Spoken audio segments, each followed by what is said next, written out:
your snacking routine can get a little dull. Time for a light and fit remix. Like a crunchy storm of graham cookies, caramel pearls, and dark chocolate, showering down into a smooth, creamy yogurt. Enjoy 3 light and fit remix varieties with craveable flavors and up to 120 calories and 10 grams of protein per 4.5-ounce serving. See remixyogurt.com.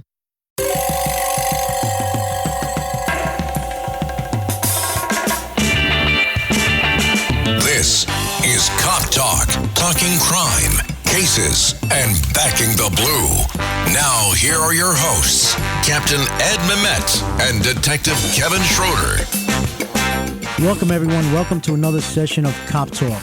My name is Kevin Schroeder, retired NYPD detective, and I'm here with my co-host, retired Captain Ed Merritt. Hello, everybody. It's a pleasure to be here again with Kevin and our guest. And this should be a very interesting one because the guest is a prominent member of the Police Benevolent Association. There used to be the Patrolmen's Benevolent Association. Yes, that's right, Ed. Our guest today is Merritt Riley, police officer, and he's also the Manhattan South Financial Secretary for the PBA here in New York City. Merritt, welcome. Thank you. My pleasure to be here with both Kevin, yourself, and the captain. Great. Thank you, Merritt. Thank you for your time. I know you're busy. Speaking about being busy, how is the morale in the NYPD, and what's the real story with crime right now in the subways as well as in the streets of New York City? The morale is terrible. You have guys that are being forced to work overtime, really not getting time to see their families, working with little or no sleep at all, back-to-back tours, and knowing that they're going to work. They're not being backed, really, by people that are running the show in New York. Speaking about overtime, I mean, my understanding with the boys and girls in blue, with overtime, you're doing 16-hour tours, maybe 18-hour tours, and I mean, that's a safety issue in regards to being able to respond to a situation, correct? It sure is. Yeah, big-time safety issue. Like I was saying earlier, the cops are not getting the proper rest in between shifts, and a lot of times their days off are being taken away, not by their choice. They're being forced to come in on days off, and, it's not good for anybody. Yeah, I mean, guys like you and me with time on, we love the overtime. I mean, we'll take it every day. We'll sleep at the precinct, keep going and going and going. But at the end of the day, with today's generation, I mean, these kids want to be able to, rest up and be prepared for the next situation that arises. Rightfully so. There's a saying, overtime is good when you want to work it. It's not good. It's not a good situation. Forced overtime, ordered overtime, I know, could always be a situation, even back in our day as well, Now, with this defund the police and all that jazz going on, I mean, do you find more false allegations against police officers nowadays with all that BS in regards to defund the police? Yeah, I mean, the element out on the street today, there's a lot more anti-police sentiment, as we all know, and the criminal element, as well as the anti-police people, their initial reaction to everything, any kind of action that you want to take is, we're going to make a complaint. We want to stop you from doing the job that we know how to do it. How many how many students are they putting in, or I should say recruits, are they putting in the police academy each? Is it every 6 months now or every 3 months? It's basically every 3 months. Every academic class will differ as far as how many people they're putting through, but they're having trouble filling the classes. Yeah, especially you have other, surrounding counties, Nassau and Suffolk, paying so much more to do God's work, and unfortunately, NYPD has always been behind the 8 ball, and I know there's no contract right now. You guys are negotiating a good contract, hopefully, for the men and women in blue. Yeah, absolutely. We do want to be paid like the surrounding jurisdictions, also MTA, Port Authority, troopers. They're all doing the work in, the same area that the NYPD is doing, and the pay is definitely not comparable. Right. Captain? I want to go back to what you talked about before about the ordered overtime or the forced overtime. There's been an increase in suicides among police officers, and we had someone on the station a few weeks ago. What's your opinion on that? Do you think there's any connection between what's going on with the forced overtime and the fact that the officers are taking their lives? I don't know if you could put it specifically on the overtime itself. But the overall job, in my opinion, all the stresses that these cops got to deal with on a daily basis, threats from the powers that be to, make sure you're getting this, make sure you're getting that. In addition to, like you just brought up, the overtime, lack of sleep, and time being taken away from their families. It's not good. It's a bad combination. I do see a correlation between the uptick in suicides and the stress on the job. Yeah, I've heard that police officers are sleeping in their cars because they don't even have time to go home. I do believe it. There's so many guys that are doing the overtime that a lot of time, you guys know, the dorms in the precinct, there's only a certain amount of room for these guys to stay over, or these guys and gals to stay over. You don't want to make that hour and a half trip home. So what do? You get a couple hours in the car. Unfortunately, I'm also hearing, that many police officers, young police officers are, it's one thing back in the day, they would leave the job to go to Nassau County or Suffolk County or even a fire department to make more money. But now I think some kids are just, quitting and getting a job working wherever. They're not even going to another police department. They're so stressed out and overworked that they're just moving on. Is that accurate? Or it's 110% accurate. I know specifically from talking to the troops, people, like you just said, leaving the job for no future plans. They just don't want to be part of this job anymore. Well, the job is not a calling. Like when I came on many years ago, it was almost a calling. And we looked forward to it. We enjoyed ourselves. We had a lot of fun.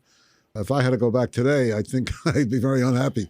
And it's also a different generation, Ed, too, today, from when you and I were back on the job, But I'd like to switch gears with you, Merritt. Sure. You're involved in a foundation called NYPD with Arms Wide Open. Could you just tell our audience what that's all about? Mic check. 1, 2. Are we recording? Hi, I'm Michelle Bernstein, an award-winning chef, restaurateur, and mom. I have a lot on my plate, including my psoriatic arthritis symptoms.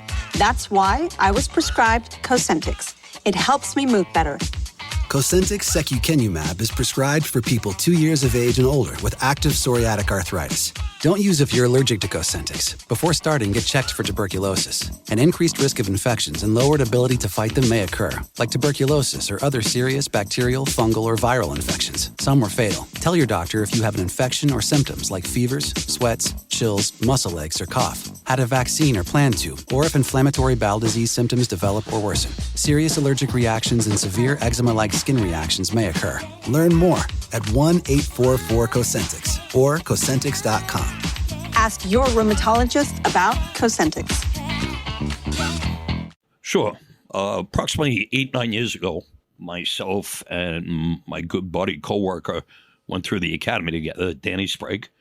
We discussed coming up with a support group within the NYPD for cops that have special needs children. I have a almost 21-year-old son, Aiden, with cerebral palsy.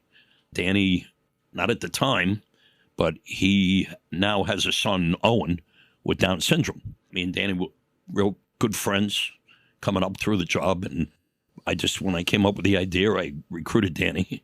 And, we just we hit the ground running. And thanks to people like yourself, Kevin, and others, we were able to get the funding to help the cops as far as things that aren't covered by insurance or things that may be covered, but they don't cover 100%, as far as therapy, equipment for the children that, helps them get stronger over time. We also cover travel. If parents have to travel wherever it may be to get the kids help, we hope to pick up partial, if not all, the expenses related to that, hospital stays, airline fees. So, over the past 8 or 9 years, I believe we've reached out to a lot of families and made a difference. Now, is this just with NYPD community and families, or is this beyond NYPD? Well, when we started, it was specifically for the NYPD and their families. But over the years, thank God we've been able to help people from other jobs. Myself and Danny were a lot alike, where we can't say no to a family that may be in need. We do what we can. What type of events do you have to raise money for your foundation? So every year we have a pretty successful golf outing. We hold that middle of October. Do pretty well with that. We have a good turnout. We sell it out pretty much every year. Yesterday, I think I still have the chills from jumping in the Atlantic Ocean for the polar bear plunge we do every year down at Long Beach. Merritt, I wasn't able to jump in yesterday. I'm sorry. That's okay. We won't hold it against you. I know you have other years, and we'll get you next year. We also do a boat cruise cocktail party where we try to honor people over the years that have, been there for us. Kevin Schroeder being one of those people. Thank you, Merritt. Always Thank my you. pleasure. What do you see as the future with the law enforcement personnel in New York City in regards to, is there any help coming, anyone coming over the hills there in regards to getting the cops out there, relief from all the overtime they're working right now? Is there a plan there? Are they going to maybe put less in details that don't need manpower and then put more on the street? I mean, what's going to be the relief here? Yeah, I mean, you guys know you've been around a long time. They're always trying to rearrange the manpower, moving people, from the inside positions out onto the street during the summer, all out. As far as new plans, I'm not aware of anything new. Seems to be the same thing every year. So basically 500 kids in an academy class, maybe 400 graduate and maybe 300 stick around more than a year. And then you have retirements. I know there's a big class coming up that may be retiring, if I'm correct on that. Yeah, I mean, it's a huge retention problem, Yeah, we're getting new bodies every couple months, every third month, but, you got a tremendous amount of people that are either at or nearing their retirement age, and they're, they're heading out. Captain? They're being hijacked by out-of-state agencies, right? Yeah, just the other day they had a outside department from out of state. I don't recall what state. They were outside one of the precincts down in the Lower East Side, recruiting right outside the precinct. Well, I don't think the public is really aware of what a problem this is. Not only that, the overtime budget must be enormous because you have to pay time and a half, right? And, I remember when I had to authorize overtime, I was pretty strict on that. For example, I would get, if I had the duty when I was a detective bureau, I'd get a call, okay, we need to perform some overtime to see somebody. I said, well, why do you need two of you? If it's not a dangerous situation, I'll authorize one. But we were told to really control the overtime. But this situation now is probably costing millions in extra money that the people of the city is not aware of. The issue now is, and it's been for probably a good year or so, if not more, the subways. The slashings and the shovings, the powers that be are flooding the subway system with all these cops. And I don't know whether it's making a difference or not. I believe the numbers are down. Don't quote me on that. But it's, like you said, it's costing a fortune. So, Merritt, let's swing back to With Arms Wide Open, which is a great, great foundation. You do great work. Thank you. You and Danny Sprague. Do you have any events coming up that if people want to get involved to promote anything coming up, boat ride or a fundraiser or a dinner dance? The event that we have on our calendar right now, we'll do a boat ride over the summer. I don't have any details because they have not been put in place yet. But as far as the next event is the golf outing mid-October up at the New York Country Club in New Hempstead, New York. Okay, so if anyone wants to get involved and even donate into your foundation, Can you let everyone know, our audience, how they would do that? On Cop Talk? Sure. We have a website, which is NYPDWAWO.org, and there's a PayPal button on there. You can go and donate money. Or, some people like to just do the old-fashioned way, send a check. Our P.O. Box is P.O. Box 435, Massapequa, New York, 11735. Now, did you say that this program is available to people outside the police department? No, it's for law enforcement. Law enforcement only. Yes. Merritt, I want to thank you for your time coming in today. I know you guys are busy out there and protecting our boys and girls in blue. And once again, you do great work with NYPD With Arms Wide Open. So anyone out there who would like to get involved or donate to Merritt's great foundation, as he said before, just one more time, Merritt, could you give the website? Yeah, sure. Our website is NYPDWAWO.org.